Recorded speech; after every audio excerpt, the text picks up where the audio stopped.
শুভ সকাল বন্ধুরা, মিঠু সিম্পল লাইফস্টাইলে আমি মিঠু চলে এসেছি তোমাদের সামনে। আশা করছি তোমরা সবাই খুব খুব ভালো আছো, আর আমিও বেশ ভালোই আছি।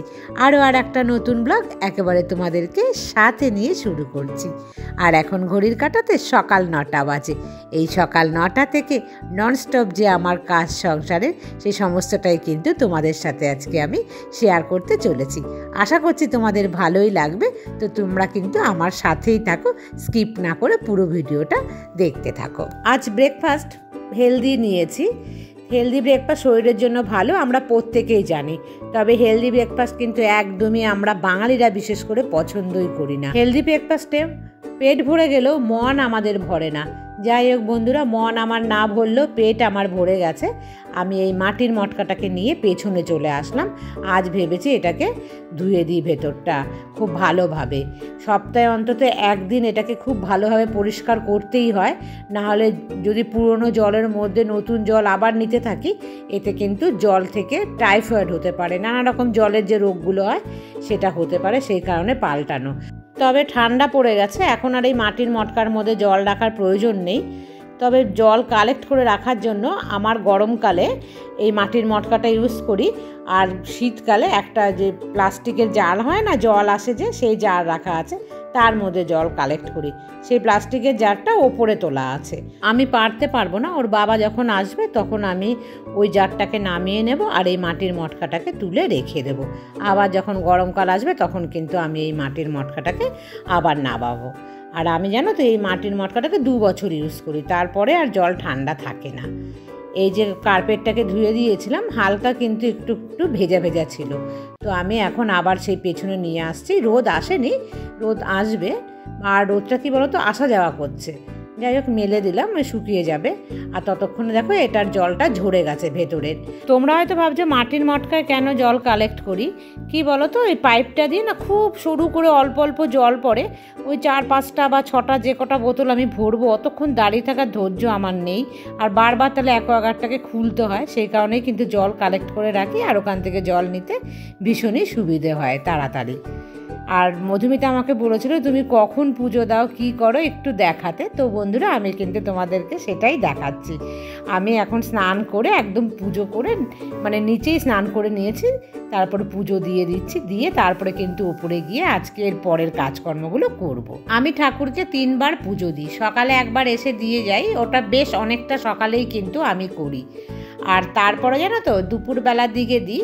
অন্যান্য দিন আরও একটু লেটে দিই, তবে আজকে একটু আগে এসেছি, কারণ আমি মানে রান্নাবান্না কাজগুলো আজকে করিনি। অন্যান্য দিন সকালে খুব তাড়াতাড়ি দিয়ে দিই, তারপরে রান্নাবান্না সেরে আর একবার দিই, তারপরে রাতে যেরকম দিই আর কি নর্মালি সেরকম। দেখো আমার গোপুসোনাদের কিন্তু আমি দিয়ে দিয়েছি পুজো।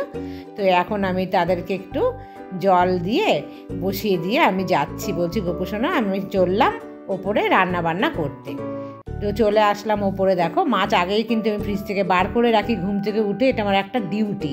আর সেই যে ফলি মাছ কিনেছি বন্ধুরা, লোকটা জোর করে আমায় দিয়েছে, সে মাছ আর শেষ হচ্ছে না কিছুতেই।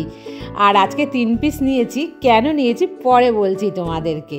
আর আজকে না মাছটা বানাবো আমি কাঁচকলা দিয়ে, মানে আলু একটা ছোট দিয়েছি, আর আলু কাঁচকলা দিয়ে পাতলা ঝোল। আর এই মাছের পাতলা ঝোল খেতেই কিন্তু ভীষণ ভালো লাগে। আর আগের দিনই বলেছি ফুলকপি দিয়ে রান্না করেছিলাম, একটুও কিন্তু স্বাদ হয়নি। তবে কাঁচকলা দিয়ে আমি ছোটোবেলায় অনেক খেয়েছি মায়ের হাতে এই মাছের পাতলা ঝোল, আমার কিন্তু বেশ ভালোই লাগে। তো ভেবেছি আজকে সেই পুরনো দিনের মতন করে আমি চেষ্টা করি বানাতে। তবে আমি জানি মায়ের মতন স্বাদ হবে না 1 ভাগও, তবু খেতে ইচ্ছে করছে কাঁচকলা আলু দিয়ে পাতলা ঝোল। আর কাঁচকলার মধ্যে আমি আগে থেকেই হলুদ মাখিয়ে রেখেছিলাম। হলুদ মাখিয়ে রাখলে কালো হয়ে যায় না, তবে এটা আমি না আগে জানতাম না, আমি অনেক লেটে জেনেছি। যাই হোক বন্ধুরা, তোমরা হয়তো সবাই করো এটা। আর এক ফাঁকে কিন্তু এসে আমি কার্টেন যে 2টো ছিল বেঁচে, তোমাদের বলেছিলাম দরজার যে কার্টেন 2টো সবার লাস্টে খুলেছিলাম, তো সেই 2টো কোথায় রেখেছিলাম, যখন আমি জানলার কার্টেনগুলো ধুয়েছিলাম তখন কিন্তু আমার একটুও মনে ছিল না। আর আমি কিন্তু ছাদে মেলতে যাইনি, কি করলাম বলো তো, আগে এসে না ভাবলাম যে ভাতটা বসিয়ে দিয়ে তারপরে আমি ছাদে যাই মেলতে, তাহলে মেলে দিয়ে আস্তে আস্তে আমার ভাত কিন্তু মোটামুটি ফুটে উঠবে।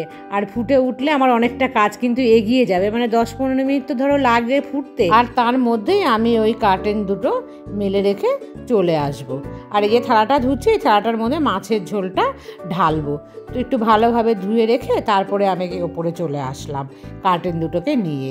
আর সাদা তো ভীষণ ভাল লাগে দেখতে, তবে খুব সাবধান। আমি এই তারটাকে কিন্তু খুব ভালোভাবে একটা কাপড় দিয়ে মুছে নিলাম আগে, জানো তো, সেটা তোমাদের দেখালাম না আমি, কারণ এর মধ্যে যদি দাগ লেগে যায়।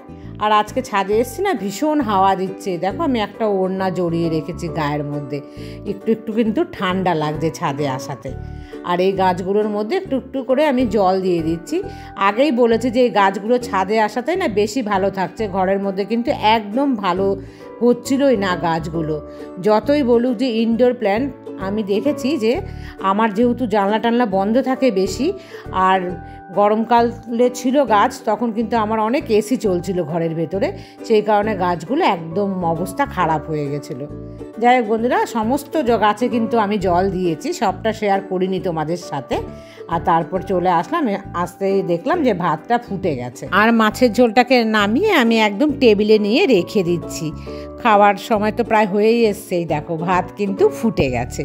আর পটল কিনে এনেছিলাম বাজার থেকে, তো পটল ভাজা মেয়ে ভীষণ পছন্দ করে, পটল ভাজা ভীষণ মিস করছি। এই ছোট্ট ছোট্ট জিনিস বলো, খুব দামি কিছু নয়, কিন্তু মেয়ে ভীষণ ভালোবাসে। আর আমি এগুলো খেতে গিয়ে না ভীষণ কষ্ট পাই মন থেকে। মেয়ে একটু পটল ভাজা হলেই ওর না ভাত খাওয়া হয়ে যায়, একটু ভেন্ডি ভাজা হলেই ওর ভাত খাওয়া হয়ে যায়। মানে এই ছোট্ট ছোট্ট জিনিসগুলো ভীষণ টাচ করে। আর আমার মেয়ে না ভীষণ সবজি খেতে ভালোবাসে, আমি অভ্যাস করিয়েছি খাইয়ে খাইয়ে। দেখো আগের দিনে ডাল বেঁচে আছে, আর এই যে কাঁচকলা দিয়ে মাছের ঝোল, পাতলা মাছের ঝোল বেশ কিন্তু ভালোই হয়েছে। আর গরম গরম পটল ভাজার যে গন্ধটা হয় না, আমার দারুণ লাগে বন্ধুরা। আর এখন কিন্তু প্রায় সন্ধে হওয়ার আগের মুহূর্ত, আমি নিচে চলে এসেছি। আজকে তোমাদের সাথে শেয়ার করবো যে কখন আমি সন্ধে দিই। আমি তো তোমাদেরকে শেয়ারই করি না, কারণ আমার মনে হয় অনেকেই খুব একটা বেশি পছন্দ করে না এই জিনিসটা দেখতে, তো সেই কারণে কিন্তু আমি এই জিনিসগুলোকে একটু কম দেখানোর চেষ্টা করি। যদি বন্ধুরা তোমরা পছন্দ করো আমার ঠাকুর পুজো দেওয়া বা দেখানো, তাহলে কিন্তু আমি মাঝে মাঝে তোমাদের সাথে সেটা শেয়ার করতে পারি। এখন প্রায় সন্ধে হয়েই এসছে, আর অন্ধকার হয়ে যাচ্ছে বাইরে, আর নেট লাগানো আছে তো একটু লেটে, মানে জানলা বন্ধ করলেও অসুবিধা কিছু নেই, এই জানলা দুটো খুলে রাখি অনেকক্ষণ অবধি। আর এই দেখো আমি সামনে দৌড়ে জল দিচ্ছি, বাইরে দেখতে পাচ্ছ এখনও কিন্তু ওই নিচ দিয়ে আলো আলো আছে, মানে সন্ধে হয়েই গেছে প্রায়। বন্ধুরা দেখো এই সময় যে আমি নিচে নামি, এই সময় কিন্তু আমি সমস্ত মানে সন্ধে পুজো দিয়ে সমস্ত জায়গাতে একদম মানে সামনের এই ঘরটাতে তালা তোলা দিয়ে দিই একদম। আর পেছনে যাওয়ার দরজা সে তো অনেক আগেই আমি তালা দিয়ে একদম করে রাখি। আর সন্ধে পুজো দেওয়া হয়ে গেলে আমি কিন্তু এই যে জানলাটা দেখতে পাচ্ছ খোলা, এই জানলাটাকেও তখন বন্ধ করে দিই, না ঘরটা ভীষণ কিন্তু বদ্ধ বদ্ধ লাগে। আর এখন দেখো আমি সন্ধে দিচ্ছি বন্ধুরা। আমার সিংহাসনে ছোট্ট একটা গোপুসোনা আছে, রাধা মাধব আছে, মা লক্ষ্মী আছে, শিব আছে, আর মা বুড়িমা মানে মা জগদ্ধাত্রীর ফটো আছে। তো এই হলো কিন্তু আমার ঠাকুর। 3বার শাক বাজালাম, সেটা আর আমি তোমাদেরকে শোনালাম না।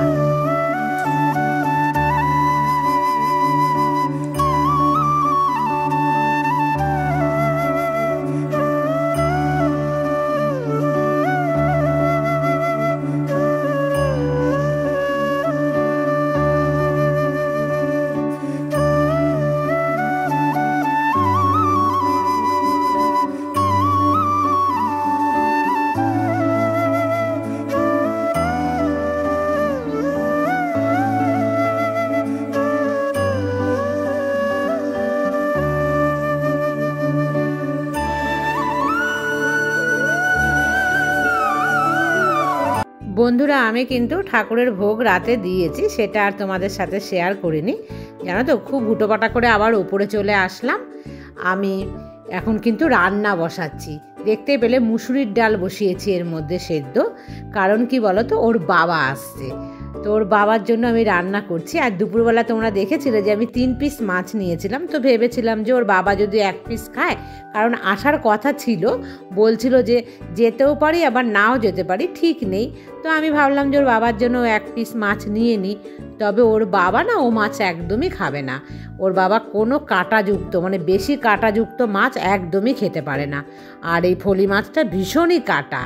তো সে কারণে তাকে যখনই বললাম যে আমি কিন্তু ফলি মাছ রান্না করেছি তোমার জন্য, সে বলেছে না আমি খেতে পারবো না, তুমি আমার জন্য ডাল আলু সেদ্ধ করো তাও ভালো। তো সেই জন্য কিন্তু আমি ডাল বসিয়েছি। আর আমার হাতের এই মুসুরির ডাল টমেটো দিয়ে খেতে মেয়ে বাবা দুজনাই ভীষণ ভীষণ পছন্দ করে। আর 2টো ডিমও আমি পাশে না বয়েল বসিয়ে দিলাম। কেমন লাগে না ডাল আলু সেদ্ধ দিয়ে খাবে, তো ভেবেছি 2টো ডিমের আমি কারি করে নেব। রান্না কিন্তু পুরো আমার ডান একদম। আর এই দেখো এসে গেছে। এখন কটা বাজে বলো তো? রাত কিন্তু এখন 10:30 বাজে। আর সে এখন এসে হাজির হয়েছে। অবশ্য আমি খাইনি, বসে আছি তার জন্য। সে আমি দুজনে একসাথে খাবো। তবে খিদে আমার খুবই পেয়ে গেছিলো।